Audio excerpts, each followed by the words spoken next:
कमी नहीं है, पर तेरे दांत दांत इतने पीले कैसे हैं बेटा? कैसे मतलब? कोई सर्जरी थोड़ी ना कराई है। वो तो क्या है ना, मैं ब्रश नहीं करती थी तो पीले हो गए। अब क्या करूं? आप कहें तो लाल करवा लूं या फिर काले? यार ये क्या है, क्यों माँ से लड़ रही हो? लड़ रही हूँ? अरे मैं लड़ रही हूँ या ये बोल रही है कि दांत पीले हैं, पीले। अरे तपस्या थोड़ी ना की है इन्हें पीले करने के लिए। बकायदा ब्रश नहीं किया है 20 साल तक, तब जाकर। छी, कैसी बात कर रही हो? ये उस वक्त तो पीले नहीं थे जब हम लोग तुम्हें देखने आए थे। अरे तब साफ करवा लिया होगा डेंटिस्ट के पास जाकर। अब देखो कैसे पीले पीले लग रहे हैं। रंजना सास की तरफ गुस्से से देखती है। फिर शुरू हो गई पीले पीले पीले। अरे पीले तो तब भी थे जब मेरे हाथ का रसगुल्ला उड़ा उड़ा कर खा रही थी और बोल रही थी, लड़की नहीं गुणों का खजाना दे रहे भाई साहब आप। खैर अब वो लोग करते भी तो क्या करते, पीले दांत वाली बहू पल्ले पड़ी थी तो झेलना तो था ही। एक दिन कीर्तन में रंजना गाना गा रही थी। अरे कमला बहन, माँ का द्वार है, यहाँ तो सब शुद्ध होकर आते हैं, फिर अपनी बहू को ब्रश भी नहीं करवाती तुम। दूर से पीले पीले दांत भक्ति में बाधा उत्पन्न कर रहे हैं। अरे कोई 2 साल के बच्चे थोड़ी ना लेकर आई हूँ मैं बहू बनाकर।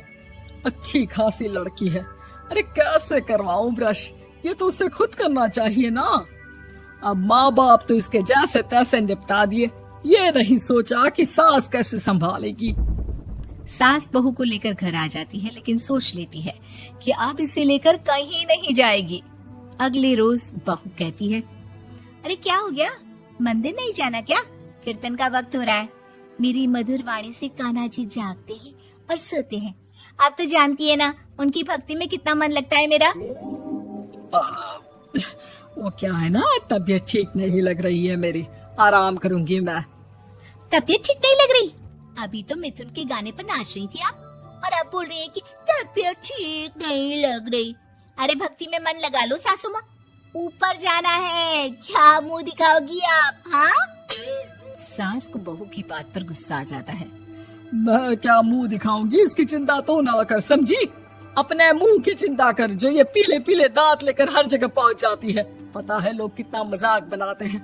ना जी ना, मैं नहीं जाना कहीं तेरे साथ। तो ये बात है। कोई ना, मत जाओ, मैं अपने कमरे में ही बैठकर भक्ति कर लूंगी। ऊपर वाला दांत थोड़ी ना देखता है, मन देखता है, भावना देखता है। और अरे बस बस, तू सब कुछ दिखा, बस ये सफेद चमकदार दांत ना दिखाना किसी को, है? जा यहाँ से। बहू को सास की बात का कोई फर्क नहीं पड़ता, वो तो जैसी थी वैसी ही रह जाती है। सुबह नहाकर किचन में खाना बनाना, फिर खाना खाना, कीर्तन भजन करना और सो जाना। एक दिन, माँ जी मैं सहेली के घर जा रही हूँ, शाम को लेट आऊंगी। हाँ हाँ तो जाना, मैंने कौन सा तेरी आरती करनी है घर पर बैठकर।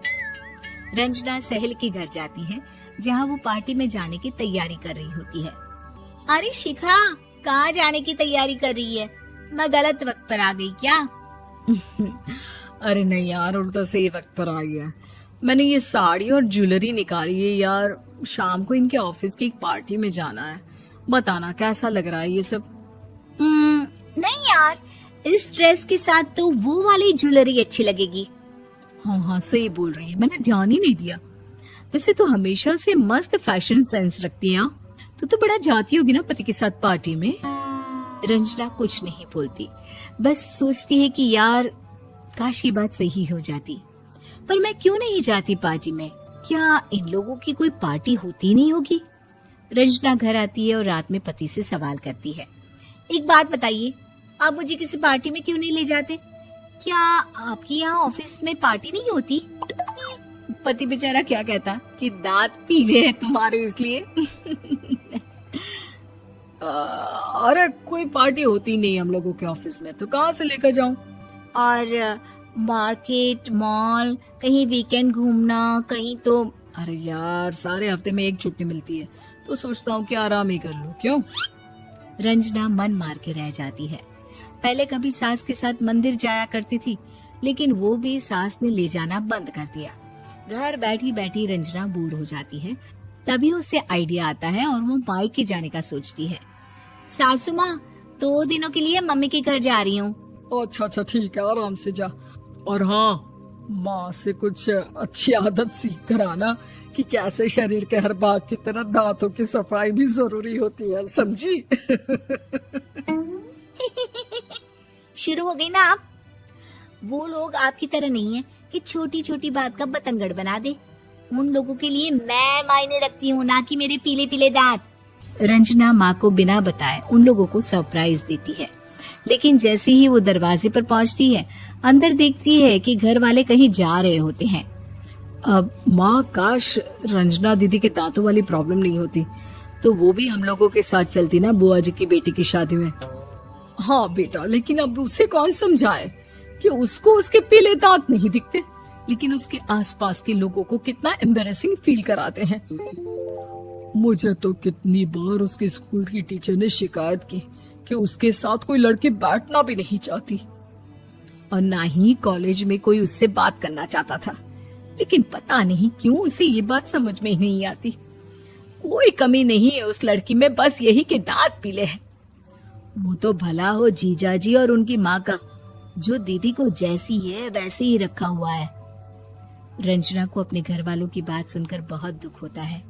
वो सोचती है कि वो क्या करे, लेकिन फिर वो सीधा डेंटिस्ट के पास जाती है, अपने दांत चमकाती है और कसम खाती है कि वो रोज ब्रश करेगी।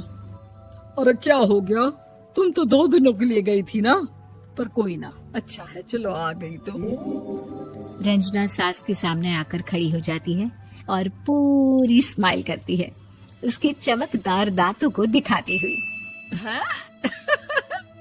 चले मंदिर।